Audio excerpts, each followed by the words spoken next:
I was jolted awake by the sound no solar engineer ever wants to hear at 2 a.m. A surge alarm screaming from my grid console like a banshee on fire. I stumbled out of bed half asleep, eyes still adjusting, and stared in disbelief as my inverter showed an unexplained load spike of over 11 kilowatts. That was nearly triple the average nightly draw, and the source was marked as my outdoor port. Confused and furious, I threw on a hoodie and stormed outside with a flashlight and my phone in hand, only to see a sleek white Tesla Model X glowing beneath the moonlight, plugged neatly into my private solar charger, and standing beside it, arms crossed like she owned the galaxy, was Corinne from the HOA. She looked me dead in the eye and said, with zero shame, "Your charger wasn't being used overnight." I figured I'd save a few bucks. I blinked, wondering if I was dreaming. I wasn't. That moment rewired my understanding of just how entitled someone could be. See, I built that solar grid myself. As an electrical systems engineer, I designed every wire, every battery bank, and every inch of my off-grid setup with meticulous care. It wasn't just about energy. It was about independence.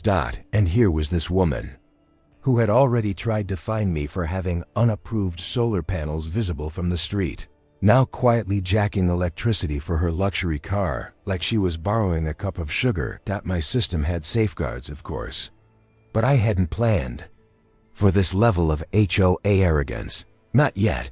The first time I saw Corinne was during the HOS annual meeting, where she volunteered to become the treasurer. She was promptly elected by default since no one else wanted the job. That should have been our warning. She immediately began referring to herself as the executive officer of community standards and started throwing her weight around, slapping people with fines for the most ridiculous things: mailboxes not being the right shade of beige, kids' bikes left on porches, and my personal favorite, grass that was too green, which was apparently unfair to other residents. Most neighbors just rolled their eyes and complied to avoid the hassle. I, on the other hand, made the mistake of installing an outdoor battery housing near my fence. It matched my house, it was legal.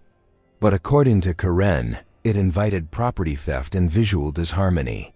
That was the first time she tried to flex her fake authority, telling me to move the unit or face escalating fees. I showed her my city-approved permits and explained that my system was off-grid, fully compliant, and none of her concern.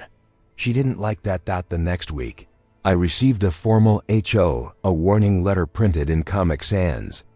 I laughed, tossed it into my shredder, and carried on. But now, this wasn't about aesthetic preferences. She had crossed the line from annoying busybody to full-blown power thief.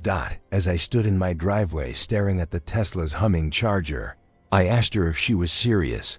"You can't just plug into someone's private energy system, Corinne," I said, trying to stay calm. She looked confused, then smug. "You put it on the outside of your house," she said, as if that gave her the right. "And since we're all part of the same community, technically the energy belongs to everyone." I was stunned by the logic. She was treating my custom-engineered system like a shared garden hose. I reminded her again that the HOA had nothing to do with my power grid. She rolled her eyes and said, "You should be grateful I'm charging clean. I'm not burning gas." That's when I knew this was war. I didn't shout. I didn't yank the cable out or throw a fit. I just walked back inside, opened my console, and recorded the logs.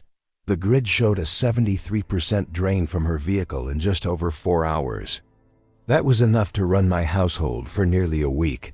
I sat down, still buzzing with adrenaline, and started making a plan. The next morning, Corinne was back at it, strutting around the cul-de-sac with her little HOA clipboard like some suburban dictator. I noticed her Tesla parked smugly in her driveway, fully charged. Courtesy of me. I didn't say anything. Not yet. Instead, I spent the afternoon installing a stealth update to my system. See, my grid wasn't just a bunch of panels and batteries. It was smart. I had built it with monitoring features, load management, and programmable triggers. And now, thanks to Karen, I had a new project, custom access control. By the time the sun went down, I had programmed my outdoor charger with a simple rule. Any unauthorized load would trigger a silent diversion. Instead of draining my batteries, the system would shunt the power draw into a dedicated test bank, essentially a giant dummy load that would eat electricity and convert it into heat. To Karen, it would look like her Tesla was charging. In reality, she'd just be filling up a glorified toaster. Sure enough, at 1:45 a.m., the surge alarm went off again. I watched from my window this time. Phone recording. There she was sneaking across my driveway in her robe, plugging in her Tesla like some eco-friendly burglar. The car's lights blinked happily, showing charging. Karen smiled, patted the hood, and went back inside. I let it run. By sunrise, my dummy bank was glowing red hot, venting the waste energy into the night. My batteries were untouched. Her car, on the other hand, hadn't gained a single mile of range when she strutted out at 7 a.m. to leave for work. I stood there sipping coffee, waiting for the show. She climbed in, pressed the pedal, and nothing. The Tesla chirped its little error tone, flashing battery low. Her face twisted in confusion, then panic, as she scrambled out and checked the charger. Still plugged in, still charging. She glared at me across the driveway. What did you do? She demanded. I shrugged. Must be a Tesla problem. Maybe you should call support. Her jaw clenched. She stomped back inside, muttering about